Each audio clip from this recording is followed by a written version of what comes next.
Assalamualaikum warahmatullahi wabarakatuh. Perkenalkan, nama saya Selvi Nanda, NIM 2210417663 dari kelas M2. Di sini saya akan menjawab soal UTS metode penelitian bisnis. Langsung saja ke soal yang pertama, yaitu bagaimana cara menentukan judul penelitian. Di sini ada 7 cara menetapkan judul.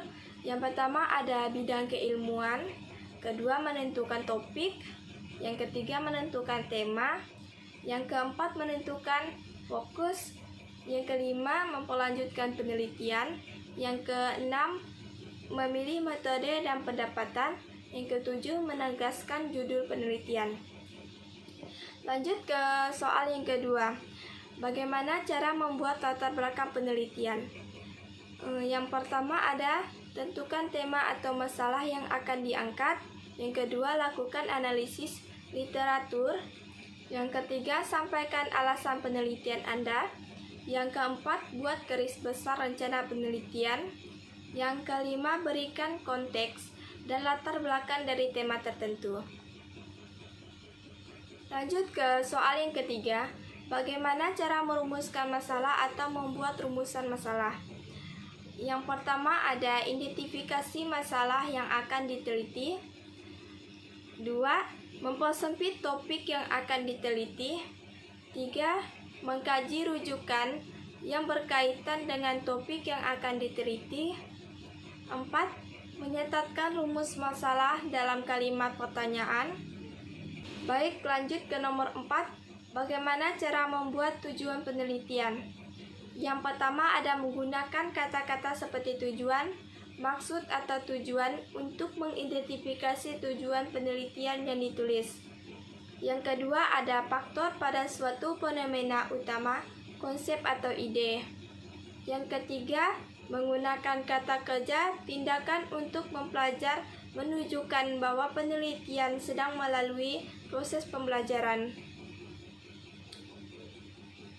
Lanjut soal yang kelima, apa itu manfaat penelitian dan ada berapa jenis manfaat penelitian? Jelaskan.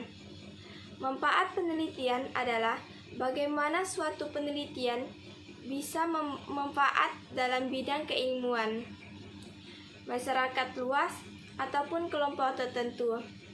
Di sini ada 2 jenis manfaat penelitian, ada manfaat teoris dan ada manfaat praktis.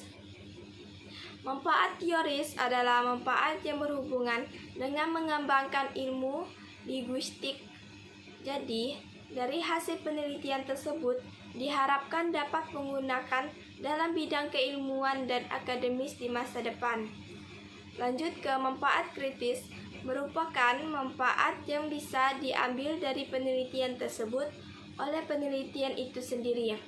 Dalam hal ini, penelitian dapat memahami apa saja manfaat yang didapat.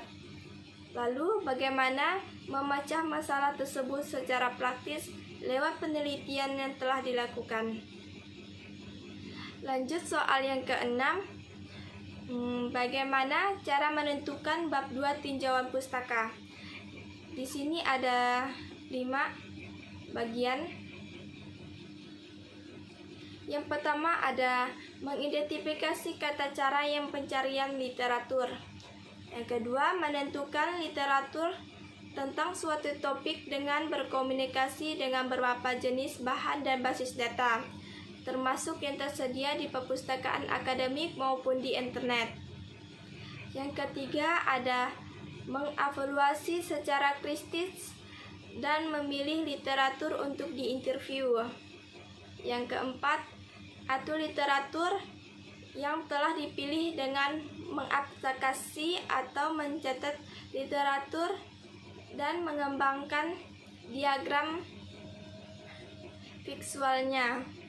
Yang kelima, tulis tinjauan pustaka dengan melaporkan ringkasan literatur untuk memasukkan dalam laporan penelitian. Lanjut ke soal yang ketujuh, bagaimana membuat penelitian terdahulu. Yang pertama ada mencari judul sesuai penelitian. Yang kedua, buka abstrak. Yang ketiga, tulis studi pendahuluan. Yang keempat, bandingkan. Lanjut ke soal yang terakhir. Ada bagaimana membuat hipotesis dan kerangka pemikiran. Membuat hipotesis, yang pertama, membuat hipotesis berdasarkan rumusan masalah penelitian. Yang kedua, hipotesis pendahuluan. Yang ketiga, mengumpulkan data. Yang keempat, mengelola hipotesis. Yang kelima, uji hipotesis. Bagaimana membuat kerangka pemikiran? Yang pertama ada melakukan identifikasi variabel. Yang kedua, mencari keterkaitan antara variabel. Yang ketiga, mencari sumber literatur. Yang keempat, melakukan pembahasan teori. Yang kelima, menggambarkan dan menjelaskan kerangka pemikiran. Baik, mungkin itu saja dari saya. Terima kasih.